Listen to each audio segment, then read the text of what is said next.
Our position is we are supplier of last resort to the Federation.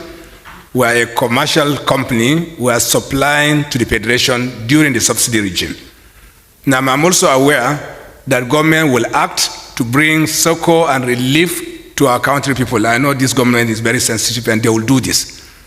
So there are engagements that are ongoing to bring into effect that component of it.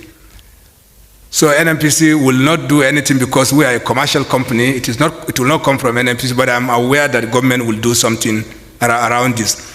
But the reality is that you cannot give what you don't have. So today the country don't have the money to pay for subsidy.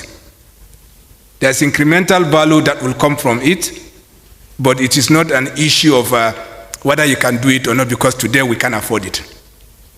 And they are not able to pay our bill. That comes to how much is the Federation owing NNPC now. Today we are waiting for them to settle up to 2.8 trillion naira of NNPC's cash flow from the subsidy region. And we can't continue to build this.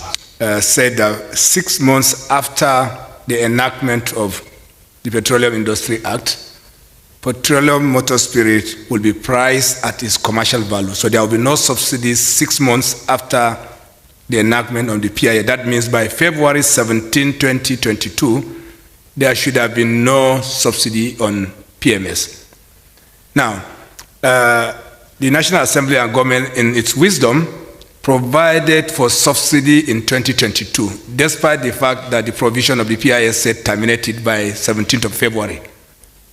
So government can decide to spend its money anywhere it wants and can bring succor and relief to its citizens. This is very typical. It happens all over the world.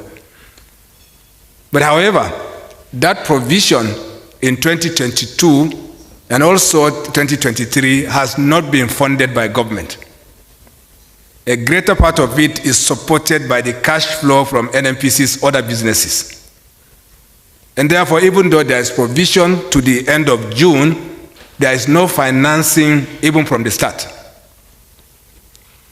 And therefore, since you can't pay, you cannot expect NNPC to continue to carry it.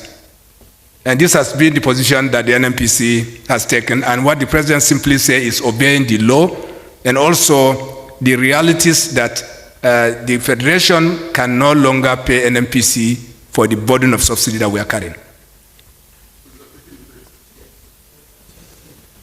There's an ongoing conversation and engagements that we have not completed, but this is the reality today is that government cannot afford it.